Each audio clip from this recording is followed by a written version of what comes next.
It's a wide open world, and it is what we make it, so I'm ready for it. Bold ideas, inspiring stories, dynamic experiences. I'm your host, Dr. John Anderson, president of PennWest. Welcome to the Power of PennWest podcast. Well, welcome back to the Power of PennWest podcast. Today's conversation is one I have been looking forward to all semester. Commencement is such a special time. It's a celebration of hard work, resilience, and the incredible journeys of our students, the journeys they have taken to reach this milestone. In this episode, I have the privilege of sitting down with three commencement speakers, one from each of our campuses. These individuals represent the very best of PennWest. Their stories are inspiring, their perspectives are powerful, and their futures are bright. We'll talk about what it means to stand before their peers and deliver a message on such an important day, the experiences that shaped them during their time here and the opportunities they see ahead as they step into the next chapter of their lives, whatever fun adventure that chapter brings. So, welcome to our guests, and we will introduce each of them. First, Alexis Steenburg. Alexis, thank you for being here with us today. Thank you for having me. And you will graduate with a criminal justice degree and an associate in engineering technology from Coal Township, Pennsylvania. Yes. And Alexis, it's been fun to work with you. You are a dynamic leader, have been a dynamic leader on the California campus, served in student government, Greek life, and honors programs. And your involvement has spanned leadership, academics, national conferences, and many campus initiatives. I look forward to hearing more about that, Alexis. Thank you. Yes, thanks for joining us. Next, we have Zach Treese. Zach, you are a psychology major, a lifelong Clarion resident, and you have been a campus leader through the University Activities Board, serving as the president and PR chair. You also sang in the choir and served on homecoming court. That is a lot. I don't know how you've been so busy and stayed active in your classes. Look forward to I'm not hearing so how sure either. I look forward to hearing how you fit all that together. And your next chapter, as you're staying around, you're pursuing a master's in school counseling. So you have the chance to guide future generations. Look forward to hearing about that. And Yes, our sir. third guest today is Bob Moats. Bob, thanks for joining us. Always a pleasure, Dr. Anderson. Bob is a health and physical education major from Cambridge Springs, and you found your passion apparently through campus recreation. Yep, I started college as a math education, started working at the rec center, found my passion, and switched, and honestly haven't really looked back. I look forward to hearing that story. You've been also serving on student government as secretary, a Dean's List scholar, and I look forward to hearing about how you have learned to love fostering a community of wellness. So our three guests, welcome here. It's great to have you. And I'm sure it's quite a moment for you to reflect back on the last number of years you've been on campus and recognize it's coming to a close. That's kind of daunting, isn't it? It's very daunting, but I think I don't know about the others, but I can speak for myself. I think I'm ready. It's been a very fun but a very tiring 4 years. Completely agree with Zach. It's very exciting, but it's a little scary stepping into my big girl shoes. Oh, I agree wholeheartedly. It's been a ride, but now it's time for the big leagues. Well, let's take a minute before we jump into your thoughts about now and the future. Take me back to the time you stepped on campus for the first time. When you're trying to finish high school, figure out where you want to go, what you want to do. Tell us a little bit about your high school transition, how you picked attending a PennWest campus, and what that first experience was like for you. Bob, let's start with you. Tell us about your journey. Alrighty, so Cambridge Springs, where I'm from, is only 5 miles away from Edinburgh. So I've always thought of Edinburgh as kind of like home to me. Like the campus, my mom was working on campus when I was growing up, so it was constantly any snow day would be me on Edinburgh campus. So it's home. It was pretty logical choice for me to go to Edinburgh, especially with their education program. Just amazing. So, but I remember first time stepping on campus, first day of school, my freshman year of college. It was like a whole new world almost. That's great. And how many students were in your high school graduating class? Bob, do you remember just about how many? 73, I think. Somewhere in the low 73. 70s. Yep. And to step on campus as one of 500 entering freshmen is a big step. Oh, huge step from everybody who grew up within 12 miles of each other because Cambridge is right on the county line. So we were all pretty close together. And then to come on the campus, have foreign exchange students in the class sitting right next to me, people from Pittsburgh, other states. It was an experience, one I never thought I would have, honestly. I was just so used to a small hometown. Yeah, that's great. Alexis, tell us about your journey onto the Cal campus. So I actually went to high school a little over 4 hours from California's campus. When I was looking in my college search, I knew I wanted to get away from home. I also had a very small town mentality, and I knew that I wanted to experience different things. Cal has a mechatronics program, and that's a program I was interested in. I visited campus. First time I ever stepped foot was in February. It's very snowy, very cold. Didn't realize living on a river would make that much snow, but I very grateful for choosing Cal and for that cold February day. Oh, that's excellent. What a fun story. Zach, walk us through your journey on how you ended up on the Clarion campus. Well, so as you mentioned earlier, I've lived in Clarion my whole life. I love this town. Everyone I know is here, and the university is such a massive part of like it's like the heartbeat of the town, in my opinion. And to me, there was no other choice. Like I had to go to Clarion. Like I didn't even view other colleges. I was like, I have to go here. This is my town. This is like my people, and I'm very glad I did. It was very, as Bob mentioned, whole new world though, very scary. But once you dive right in, it's so much fun, and there's so many cool people to meet. Yes, that's great. And there aren't only cool people to meet. You personally have to be a cool person to be willing to meet other people. You got to be willing to push yourself out there a little bit. And it's clear that the three of you have done that very well. Let's talk about that first time you're on campus. You walk on campus, you look at your schedule, and you realize, oh, I've got to go to class.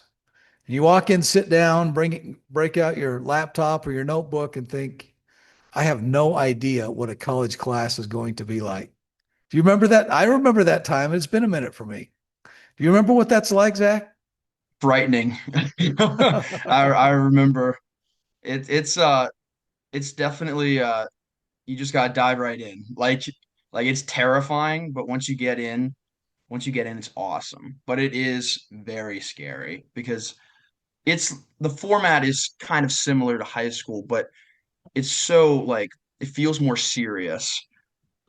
But it's really some classes aren't, like some classes are more fun and more relaxed than high school. And that's just something like you realize over time. You just got to get used to it. Alexis, what was your journey like? Thanks, Zach. My first class was in an auditorium styled class, and I walked in and I was like, I don't know where my assigned seat is. There are no assigned seats normally in college, and I didn't know that. So it was a little scary because I didn't know where I was supposed to sit. I also was the only girl in my class, so that was a little scary, but everyone was immediately welcoming, and it really showed me, like, from that first day in class, like, oh, I really can do this. Do you remember what that class was? Intro to engineering technology. Oh, interesting. Yeah. And Bob, what was your first class? The first time you sat in a university classroom and thought, this is going to be a different experience? Probably my intro to psych, my psych 101. And I remember sitting down, I think I was in second row off one of the sides. The seating made like a U shape. And I remember like watching everybody pile in, everybody sitting down and kind of looking around and thinking, this is my entire graduating class and maybe the class before and behind me, all in one room. But it was definitely enlightening for sure. Were there times in your journey, each of you, as you're working through the 4 years to get to commencement, were there times when you thought, I don't know if I'm going to make it? This is really tough. Did you ever doubt yourself, or did you have just complete confidence the whole journey through? Alexis, do you ever have a moment of doubt? I mean, I feel like I would be lying if I said that those moments of doubt didn't creep in. I always knew I wanted to go to college, I wanted a degree, but I wasn't entirely prepared for the sacrifices you have to make for an education. So it definitely was some doubtful times, but overall, I never thought like, oh, I'm not gonna finish out or complete my degree. I just have to lock in a little more. So you could see the top of the mountain. You're like, I'm not stopping. I'm going to keep going. Exactly, Bob, no matter how hard it gets. Bob, do you have any moments of doubt? Oh yeah, like I said, I was math education at first, and all through high school, math was my thing. You know, AP Calc, AP Stats, all the way through. I remember I made it all the way to proofs. And Alexis, I'm sure you know of engineering proofs. Oh, that's a make or break type of class. And there were mornings when I woke up and I'm like, man, I should have went and been a welder or a construction worker. But you know, at PennWest, you know, there's always opportunities. I knew I loved recreation. The health and phys ed program was a great way to start. Got integrated in there, and then the rest is history. Couldn't imagine my life being any different than what it is now. Oh, that's great. It's fun to be in that spot, isn't it? And Zach, you look like a confident guy. You probably never doubted yourself in the journey, did you? I appreciate that, Mr. President, but no, I have absolutely doubted myself. I mean, doubting yourself is part of any journey, you know, anything you do that's new and like unsure to you. And that's not a bad thing, you know. Like I've switched my major several times. I started in education and I ended in psychology, but like that's okay. Like if I used to think switching my majors around all the time was like a bad thing, but that was just me figuring things out. That was just me like working through my things and seeing what I liked and what I didn't. Doubting is just part of your journey. You just gotta acknowledge it and embrace it, but don't let it control you.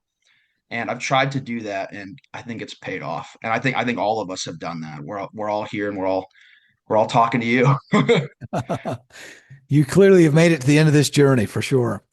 Talk to me a little about the highlights. You look back on the last 4 or so years. What are those memories that really stick out to you to think, I'm so glad I joined this club, participated in this thing, went on this adventure, took this class? Give me two or three highlights. Bob, lead that for us. Already, right off the bat, campus recreation is my go-to. We have the outdoor program, which is where I work. I've been in college. I've been skydiving 6 times, jumping out of a perfectly good airplane. Or at least I thought it was a perfectly good airplane. You know, never want to hear that it's not. But I've gone whitewater rafting, our spring break trips.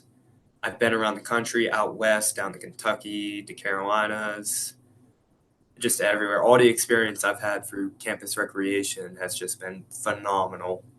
That's great. Alexis, what are your highlights?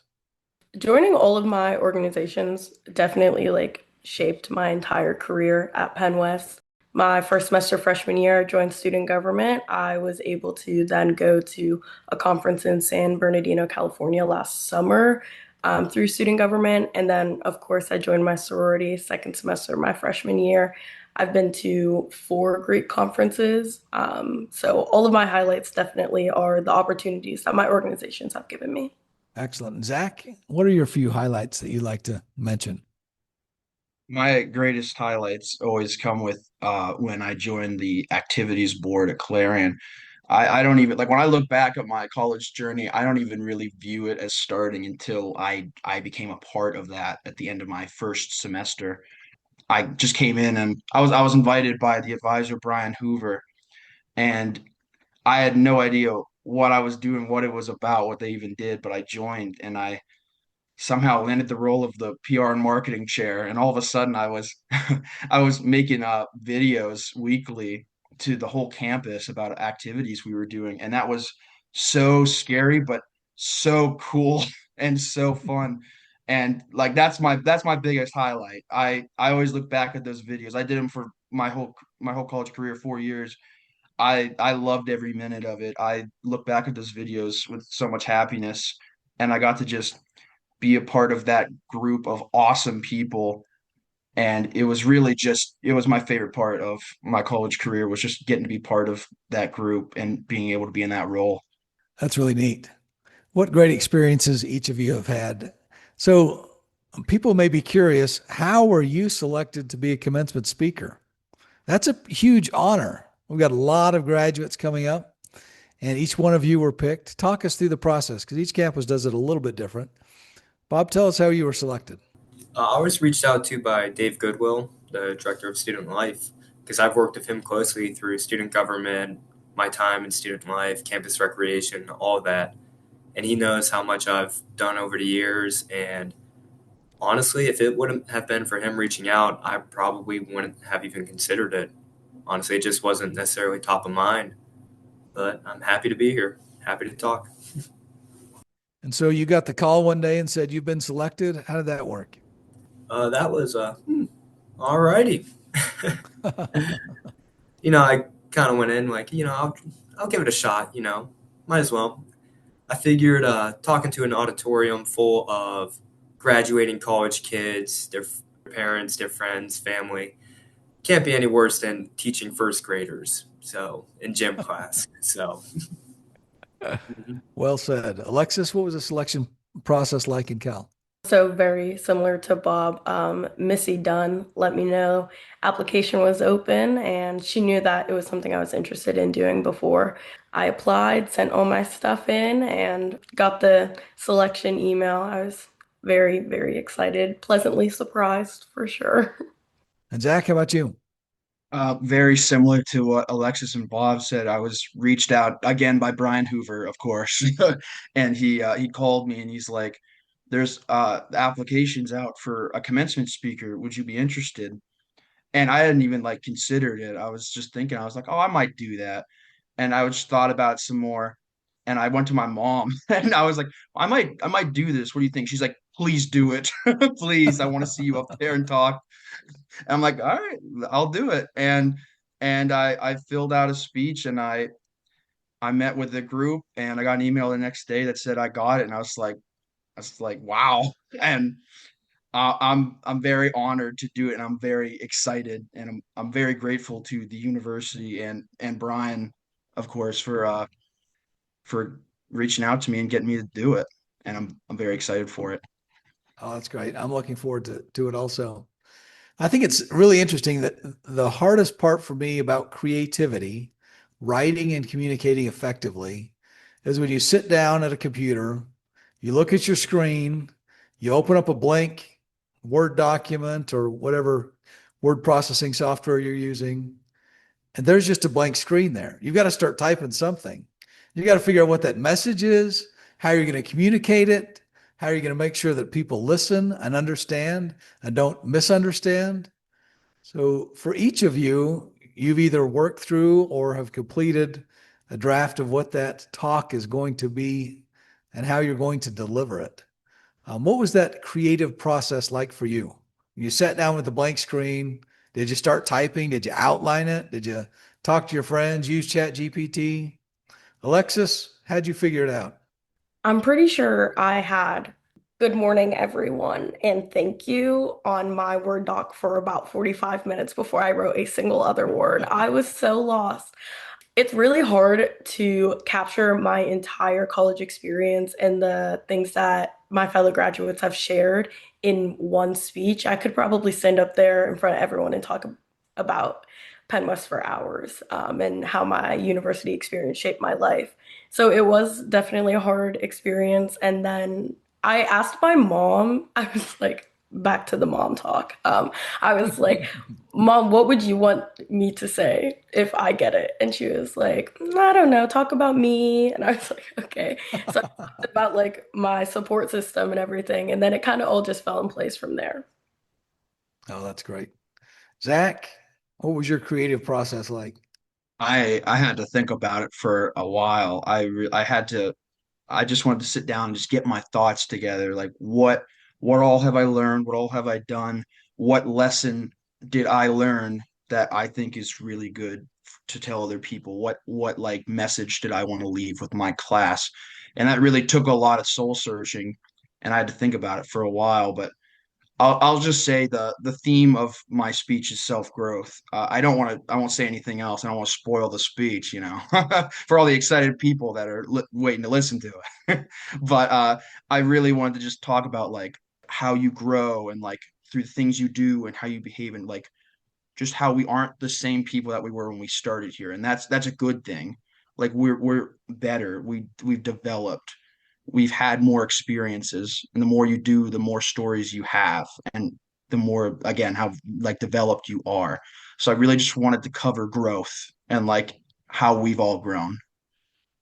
I'm sold. I want to hear it. Thank Couple you, Zach. weeks. Yes. Alexis, give us your nugget, your best sales pitch, your first 10 seconds of you got to come hear this talk. What's it going to be about? Mine is mostly about, like I said, support from campus and like family and external support, and then also about how we are all different people, but we still came together as students. Excellent. And Bob, give us your creative process. You're sitting in front of the word processor, staring at that blank screen, thinking, I've got to type something. It's got to be more than like 10 words. How's this going to work? hmm just like Alexis, I definitely had good morning, friends, family, graduates on my screen for the longest time. And I remember it was me sitting on my couch after a long day of teaching elementary kids and just being like, oh, what am I going to say to these people? And then it's also, flicking that off that these aren't first graders or these aren't third graders, but just kind of working with it. And then I don't really remember. I just kind of got to typing and kind of talked about my gist of my speech is kind of just hometown. I've always thought of Edinburgh as home. I have a speech I'll give out to people occasionally is the Edinburgh borough is a magical place. And I just kind of talk about everything. But so that's kind of the theme of mine is just Edinburgh, it's home away from home. It's been your home away from home, and it's always somewhere you can come back to. Excellent. Well, you all sound like you are prepared to deliver some pretty powerful commencement speeches. Let's take a minute and have you reflect back on your time here. And there are a lot of different people that listen to this podcast and want to hear from you. Are there people you'd like to say thanks to? A professor, a staff member, someone who helped you on your journey you want to reach out to and say, hey, thank you for helping me out. Bob, are there particular people that helped you in your journey? Oh, yeah. Honestly, too many to name. I could probably be here for hours.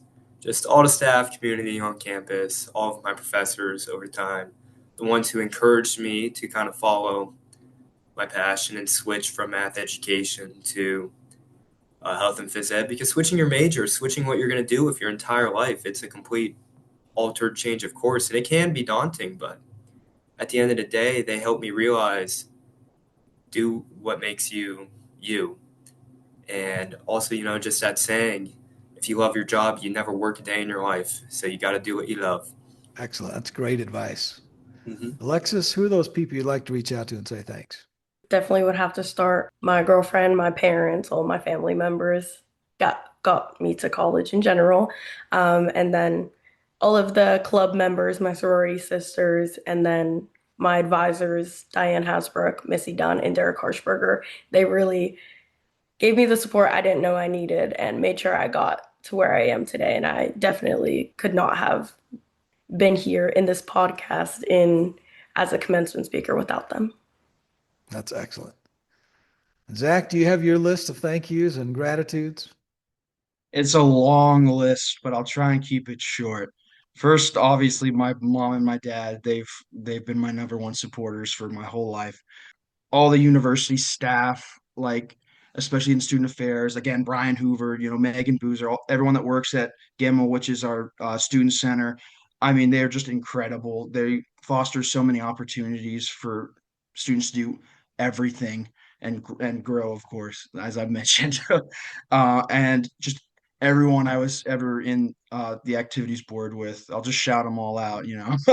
I you've all helped me to grow and be a better person, and thank you to all of you.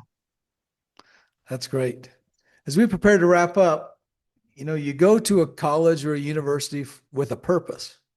You graduate, it's the celebration of a whole series of events, but it also commences a different life, a new start, something that's different. What is the next step for the three of you? So we're looking at like December 13th, 14th. You're going to wake up and you're thinking, I don't have to go to class. I'm not writing essays. I'm not taking exams. And then you're like, oh, I got to do something else. What is that thing you're going to do next? Bob, talk us to us about your future. For starters, day after commencement, I'm probably going to sleep in and then well past the time that the normal school bus would drive past my apartment, and I'll kind of look at them and be like, "Oh, not today, kiddos." But I got my hat and a few rings, eggs and a couple of baskets for some teaching positions around the area. But I also know it's a wide open world, and it is what we make it. So I'm ready for it. Excellent. Alexis? So December 14th, I won't have to write an essay, but December 17th, my master's classes do start. I'm staying at PennWest, pursuing a master's in legal studies. So I'll have a couple days of sleeping in and right back to work for me.